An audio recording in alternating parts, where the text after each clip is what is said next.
One of the things that was very, very apparent to the people that knew Milo was that he loved what he did. And he loved the stakeholders that he worked with and all of his colleagues in the Division of Agriculture. He was a master at human communications, human relations. He could always put people at ease, no matter what the situation was. He really had tremendous insight, he had tremendous vision, he was a man of integrity. People knew that if he said something, if he gave his word, that you could depend on it. And you know, that's something in the world of agriculture, a man's only as good as his word. He was just a all-around great guy, and somebody that was very knowledgeable and someone who was great for agriculture in Arkansas. I don't know of any agriculture organization, any group, really individuals that I would call men or women of leadership within the agricultural community that didn't have a great deal of respect for Milo. Well, Milo came to the University of Arkansas in 1992. There were a couple of the wise old sages in the stakeholder group that he met with that grilled him consistently. Now, you're not one of those tree hugger guys, are you?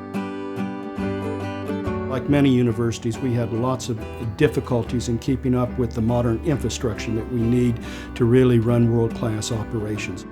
Milo took it upon himself over that near 19 years that he was in a leadership role to greatly add and modernize the infrastructure of the state.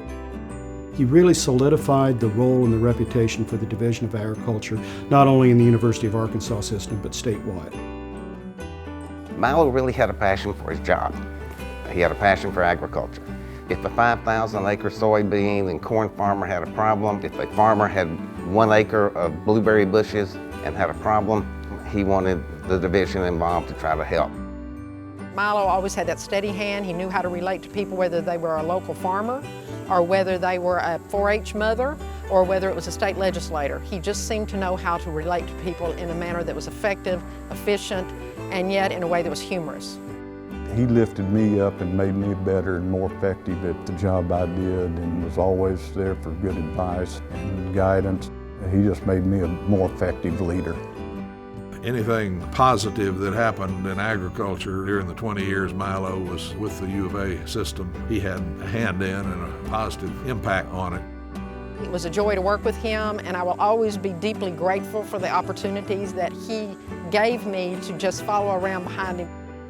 Not only was he effective at his job and good at what he did, but he was a good person. He was a very unique individual.